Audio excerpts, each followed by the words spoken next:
ಎಲ್ಲರೂ ಹೇಳ್ತಾರೆ ದಿನಕ್ಕೆ 8 ಗಂಟೆಗಳ ಕಾಲ ನಿದ್ದೆ ಮಾಡಲೇಬೇಕು ಅಂತ. ಇದು ಪ್ರತಿಯೊಬ್ಬರಿಗೂ ಕಡ್ಡಾಯನ?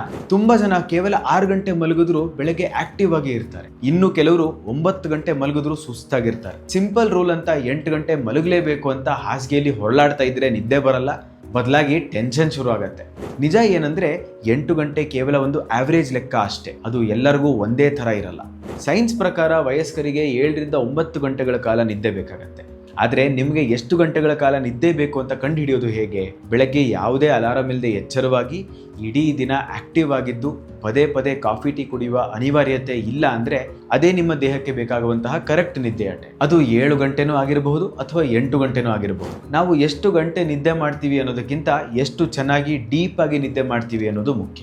ಹಾಗಾಗಿ 8 ಗಂಟೆ ಮಲಗಲೇಬೇಕು ಅಂತ ಸ್ಟ್ರೆಸ್ ತಗೊಳ್ಬೇಡಿ. ನಿಮ್ಮ ದೇಹಕ್ಕೆ ಎಷ್ಟು ಬೇಕೋ ಅಷ್ಟು ಡೀಪ್ ಆಗಿ ನಿದ್ದೆ ಮಾಡಿ. ಇದೇ ರೀತಿಯ ಕನ್ಫ್ಯೂಸಿಂಗ್ ವಿಷಯಗಳ ಬಗ್ಗೆ ಕರೆಕ್ಟ್ ಇನ್ಫಾರ್ಮೇಷನ್ಗಾಗಿ ನಿಮ್ಮ ಡಾಕ್ಟರ್ ಶ್ರೀಹರಿನ ಫಾಲೋ ಮಾಡಿ.